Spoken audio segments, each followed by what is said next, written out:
Creativity is an addiction. Unplugged because we will always say yes to creativity. Totally Uncut because we all make mistakes. So let's turn it into a tool. This is Arroe Unplugged. It's kind of strange how life plays out without any rules placed on the numbers. 30 years ago today, I sat peace-filled with my wife as she struggled with the idea of turning 40 years old. When it comes to years, seconds are still minutes, becoming hours, days, then years and decades. Time has never been placed in timeout, but it feels like the older we get, 1 minute of time takes about 15 seconds. Although we still complain about a 3.5-hour Martin Scorsese movie, it never really feels anything more than just 90 minutes. I will always say fast food restaurants aren't working up to their normal pace. Speeding them up would actually require a miracle. I love how they blame it on people not being there. They're not coming to work, which I can't argue with because the American workforce has been MIA for nearly 4 years now with no real change in sight. When people don't show up, it feels like that 15 seconds in that 1 minute, it feels like a lifetime. Hey, it's Arroe. This is The Daily Mess, a chronological walk through an everyday world. I am a daily writer. I've been doing this since July of 1994.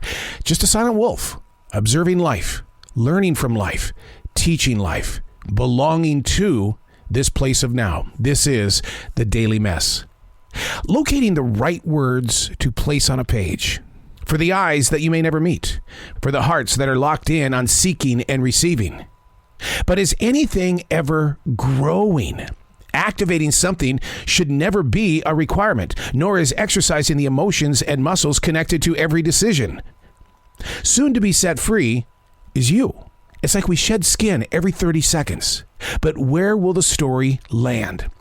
Because I study so many books of inspiration and motivation, I do think of the authors and those who taught them. When seeds are planted in the nearby forest floor, does the maker of those seeds still have a connection to the flowers and future fruit? Locating the right words to place on a page. What if they're never read again? The reality of being a daily writer, right? We head into every day answering the call without ever stopping the physical fall. Thoughts on a page, on the run, the voice of the writing instrument. It's so easy to grab your social media connections and put words up on Twitter, Facebook, Instagram. It's even easier to place a video up on TikTok. But do we ever think about the flowers and the fruits that are going to grow beyond the self making the seeds? What we plant in the everyday world is going to be received, but we may never meet the eyes that find the page, the video, the music. And is that an important part of the journey? To be able to relinquish things without ever knowing who is reading the books. I'm blessed with the opportunity to share a lot of conversations with book authors. And the reason why isn't just because I'm an author myself. It's because I believe authors have a story that has been hidden away for a very long time. We don't know of the personal struggles of sitting behind that computer or holding a writing instrument. We don't know it until they share it. They're planting the pictures inside your imagination for you to escape the world at which you live. But do you ever reach back and talk to the maker of the seeds? To listen to them, to find out their plans and purpose. I'm going to be with David Baldacci here in the next few minutes. David is huge. And what's great about David is that he gives things back.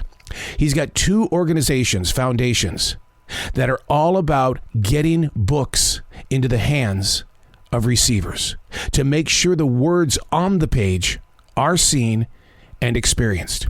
So in my heart, when I ask the question, does the maker of the seeds still have love for those who are receiving? Everything I've read and studied about David Baldacci, the answer is yes. Now, how do you play into the story? I'm Arroe, and that's The Daily Mess.